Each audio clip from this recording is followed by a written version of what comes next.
सबसे पहले ये पूछते हैं जाति क्या है, तुम्हारी जाति क्या है बताओ, तुम्हारी जाति क्या है बताओ। उस समय सब कुछ सही है और सरकार पूछ ली कि तुम्हारा नाम क्या है बताओ, तो इनको प्रॉब्लम हो गया। क्या हिंदुस्तान में हमें राइट टू फूड का अधिकार है या नहीं? क्या हमें राइट टू रिलीजन का अधिकार है नहीं है? राइट टू फेथ का अधिकार है या नहीं?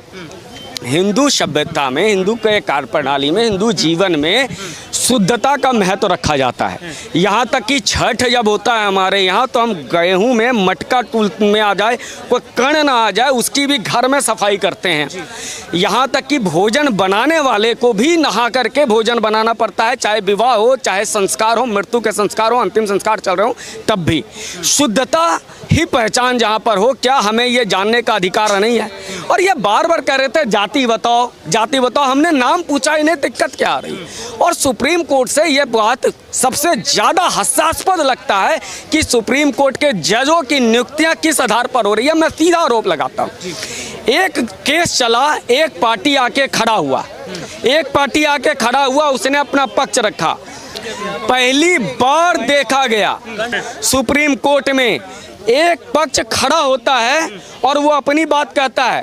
जज पूछ रहे हैं दूसरा पक्ष कहाँ है, बोलता है दूसरा पक्ष नहीं है। बोला ठीक है आदेश दे दो, इंतरिम आदेश दे दो। अरे आपने सुप्रीम कोर्ट में आज तक ये होता रहा है कि दूसरा पक्ष अगर नहीं आता है तो नोटिस इशू किया जाता है कि भैया नोटिस इशू करो, उसका पक्ष आएगा फिर हम फैसला देंगे। आपने ना सुना ना कहा, और जब सावन शुरू हो चुका था उसके बाद आपने अंतरिम आदेश कैसे दे दिया, अंतरिम रोक कैसे लगा दिया? क्या इस देश का सुप्रीम कोर्ट भी विचारधारा को देखकर, और मैं आज प्रश्न करता हूं, इस देश में गरीब गुरबा समाजवाद फलाना ठिकाना सबकी बात होती है, लोकतंत्र की बात होती है। आज गरीब हजारों गरीब, लाखों गरीब नहीं करोड़ों गरीब खड़े हैं स्माइलॉट के सामने, भाई साहब मुझे डेट दे दो, मुझे डेट दे दो। लेकिन इस कोर्ट में सिर्फ तारीख मिलता है। लेकिन क्या वजह है कि बार बार एक पैटर्न दिखता है कि एक तरह का केस, एक तरह के वकील और एक तरह के एप्लीकेंट खड़े हो जाते हैं और उनको तुरंत डेट भी मिल जाता है, सुनवाई भी हो जाती है, फैसला भी सुप्रीम कोर्ट दे देता है। मतलब ये पहली बार देख रहे हैं कि एक पक्ष को आपने सुना, दूसरे का सुना नहीं, और आपने इंटरिम आदेश दिया कैसे? ये बहुत बड़ा इशू है। इसीलिए कहता हूँ कि न्यायिक सुधार बहुत आवश्यकता है इस देश में। और जब तक न्यायिक सुधार नहीं होगा, क्योंकि यहाँ पर अभी तक जो जजें बनते आ रहे हैं, कई ऐसे जजों में हमने देखा है कि कई सीनियर को पीछे छोड़ करके बनाया गया है उनको जज। क्यों बनाया? जिसने बनाया उसको रिटर्न कर रहे हो क्या? और ये विचारधारा की लड़ाई जहाँ पर सड़कों से नहीं लड़ी जा रही है, वहाँ क्या कोर्ट से अब लड़ेंगे कुछ लोग? ये सवाल है। और ये सवाल एक व्यक्ति का अगर है तो लोकतंत्र में सुप्रीम कोर्ट को भी ये जिम्मेवारी बनती है कि उन्हें भी इसको सुनिश्चित करना पड़ेगा कि उनको भी अपनी सत्यता साबित करनी पड़ेगी। लोकतंत्र का ये तकाजा है। आप राष्ट्रपति पर भी सब प्रश्न नहीं कर सकते, ठीक आपने हटाया हुआ है। आप कैसे आप कहते हैं, सुप्रीम कोर्ट कहता है कि नहीं हम अभिव्यक्ति की आज़ादी की स्वतंत्रता की रक्षा करेंगे, हम आपको अधिकार देंगे, आप जो मर्जी आया है बोलना है बोलो, आपको जो करना है करो। लेकिन अगर सुप्रीम कोर्ट पर आप कुछ बोल देते हो तो नहीं, अब मानना हो गया। मतलब दूसरों को गाली देना, प्रधानमंत्री पद को गाली देना इनको लगता है स्वतंत्रता का अधिकार है, अभिव्यक्ति की आज़ादी है। लेकिन सुप्रीम कोर्ट के पे अगर सवाल उठा तो ये कहते हैं अब मानना है। ये दोहरा आपने कौन सा सिलेक्शन पास करके आते हैं? पिता जज, सुप्रीम कोर्ट के चीफ जस्टिस बेटा बन जाता है। तो इस आधार पर, और कई सरकारें नियुक्त कर रही हैं, कई बार कई वकील ने वकीलों को किया। और एक जो वकील साहब गए थे पहले भी कई केसों में, वो तो एक महिला को गोद में लेकर बड़ा वीडियो वायरल हुआ था, वो जज बना रहे थे एक बच्ची को। तो ऐसा, और कौन लोग गए थे कोर्ट में? 3 लोग समझिए। अपूर्वानंद, वो जो दिल्ली में दंगे में मास्टरमाइंड में इनका आरोप बना था, वो कोर्ट जाते हैं। दूसरे कौन? वो टीएमसी की महुआ मोइत्रा, वो उनका सदस्यता क्यों से चली गई थी संसद की? उसने एक कंपनी को, एक उद्योगपति को फायदा पहुंचाने के लिए अपना यूजर आईडी पासवर्ड जो गोपनीय होता है सांसद का, वो दे दिया था। तीसरे अभिषेक मनु सिंघवी जी, जो हर बार ऐसी जहां भी मामला आता है वहां पे खड़े हो जाते हैं और सुप्रीम कोर्ट कहता है कि आइए ले जाइए आदेश। कैसे आदेश दे सकता? तो क्या मुझे ये जानने का हक नहीं है? और यदि ये कानून गलत था, सुप्रीम कोर्ट कानून और आदेश की न्यायिक उनकी ऑडिट कर सकता है या उसका विश्लेषण कर सकता है। जब ये कानून 2006 में आया, यूपीए सरकार ने लाया, अभिषेक मनु सिंघवी के कांग्रेस पार्टी ने लेकर आई, वो कानून संबद्ध है या नहीं इसकी व्याख्या आप करते नहीं हैं, आप सीधे नोटिस देते हैं। अच्छा, नोटिस देने के बाद आपने दूसरा का पक्ष नहीं सुना। खैर, हिंदुस्तान में जब आतंकवादियों के पोस्टर लगाए जाते हैं उत्तर प्रदेश में, कोर्ट स्वतः संज्ञान ले लेता है। लेकिन जब यही शाहीन बाग हो रहा था, कोर्ट चुप था, लोग कह रहे थे मेरी सड़कें जाम है। जब किसान आंदोलन में सड़कें जाम थी तो यह सुप्रीम कोर्ट चुप था। जब सब कुछ खत्म हो गया फिर सुप्रीम कोर्ट ने टिप्पणी दी, नहीं नहीं, लोकतंत्र की रक्षा होनी चाहिए, सड़कों का ख्याल रखना चाहिए। यह सुप्रीम कोर्ट उस समय मौन हो जाता है और उस समय वोकल हो जाता है। नुपुर शर्मा के केस में भी देख लिया, सारे बहाने। अगर नुपुर शर्मा गलत थी, आपने कहा कि सब कुछ तुम्हारे कारण होता, सजा दे देते, सजा नहीं दिया, सिर्फ तुमने टिप्पणी की। ये क्यों ऐसी टिप्पणियां बार बार होकर के देश की जनता में अविश्वास पैदा कर रहे हैं सुप्रीम कोर्ट। और ऐसा हुआ यदि तो इस देश में सुप्रीम कोर्ट का पे प्रति जो विश्वास है वो खत्म हो जाएगा लोकतंत्र में। क्योंकि हमने समाज में, लेखकों ने, सिनेमा वालों ने, हमने नेताओं पर विश्वास खत्म करवा दिया। इनकी नेताओं के कारण ही नेताओं पे विश्वास जनता का खत्म हुआ। जो शासन व्यवस्था थी, पुलिस और उन्होंने अपने कारणों से अपने प्रति विश्वास खत्म किया। क्या इस देश का सुप्रीम कोर्ट ये चाहता है कि उनके प्रति भी विश्वास का अविश्वास का पैदा हो? इसलिए ये नैतिक जिम्मेवारी बनती थी और लीगल तकाजा भी यही कहता है कि दूसरे पक्ष को सुने हुए आपको नोटिस और प्रतिबंध लगाने की क्या आवश्यकता थी। इसका मतलब क्या हिंदुओं को अब यह देश छोड़ करके जाना पड़ेगा? क्या हिंदुओं को यह हक नहीं है? अच्छा, जज साहब एक बात बड़ी घृणास्पद टिप्पणी किया है, कितने कि मैं गया केरल में, हिंदू का होटल गंदा था, मुसलमान का होटल साफ था, मैंने खाना खा लिया। अरे तुम कौन हो तो यार, तुम तय करोगे क्या?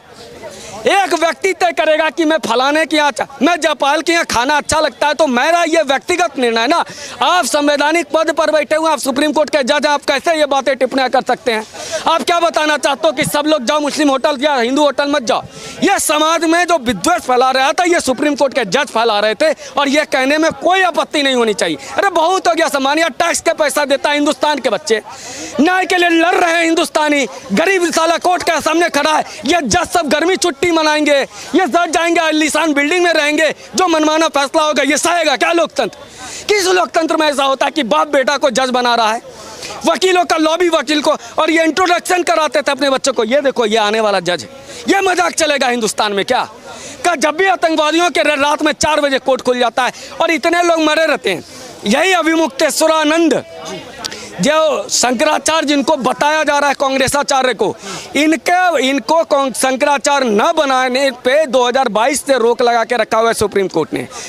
जो पिटिशनर है, जो केस लेके गए थे कि शंकराचार्य नहीं बनाना चाहिए अभिमुक्तेश्वरानंद को, जिसमें कोर्ट ने रोक लगाई है 2022 में, आज 2 वर्षों से वो कह रहे हैं सुप्रीम कोर्ट मुझे नहीं दे रहा है टाइम।